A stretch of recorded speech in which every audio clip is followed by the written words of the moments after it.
Hello, it's Pixie doing another video. So I'm still doing my OMAD, I'm tempted to extend it into a second day, but I don't know, my body's getting primed. It's more, I think ongoing OMAD's better than maybe doing prolonged fasts, even if they're just like smaller ones in the sense they're maybe 3 days. It can be quite a lot on the body. I do want results weight-wise, weight loss, but I do feel a bit more, you know, it's a slow thing really, and my clothes and so on feel fit better anyway, so the shape of me has changed. It's just a very slow ongoing process, but at the moment my body's primed. It's saying, you know, you can have some food. It's telling me to have some food really. And then it's making me think about things in the fridge. I've got pictures of food in my head or in the fridge.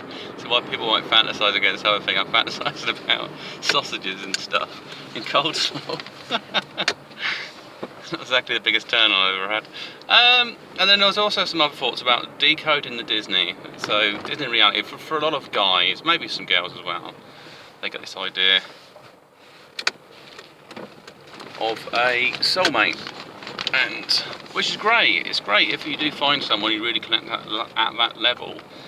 But what it is, I think it's more that the type of person you're drawn to. So you're attracted to a type of person. Now, sometimes when people have a bad experience, they might say, oh well, all men are the same, or men might say all women are the same. And at some level that's true, because at a fundamental level you have certain impulses and drivers that are more dominant in certain sexes. It's like some women talk about nested instincts and things like that, and hunter-gatherer and all these sorts of things, these behaviour patterns, or men become protective over things they care about, but then some women do as well. So it could be a bit of a mixture there.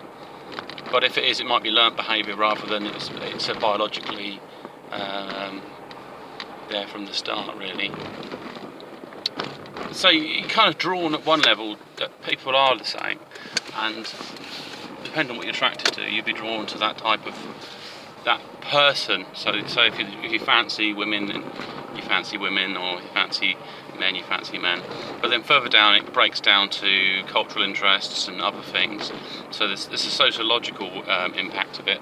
So you may be interested or had an interest in something. It could be because it's something you were interested in but didn't get involved in, and that's quite attractive. Like, so it's slightly different culture, or, you know, tastes in something, and then somebody, because of the way their family orientation was, they didn't break that part of the mould, but they were always interested in that.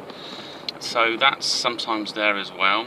But it falls really into, so you categorise people into a kind of type, and then where you possibly become more rooted as this kind of soulmate is you have shared memories and so on. So, but you could be with someone and they're not actually your type, but you have shared memories, so you've got a different kind of scenario there. It was like you were just cohabiting, but there was no end goal of love or go well beyond that. So I guess decoding that Disney reality is that you want somebody, so that way if you had a bad experience, you just move on and look for a different person who's that type.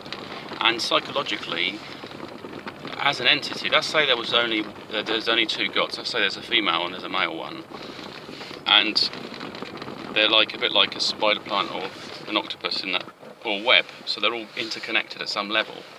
So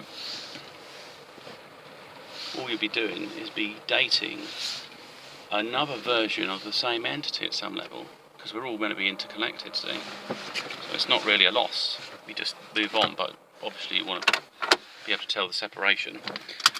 And that's the other thing about space between people is it creates the separation to separate the identities of a person rather than having a mesh. So anyway, this is Pixie signing off, and speak to you another time.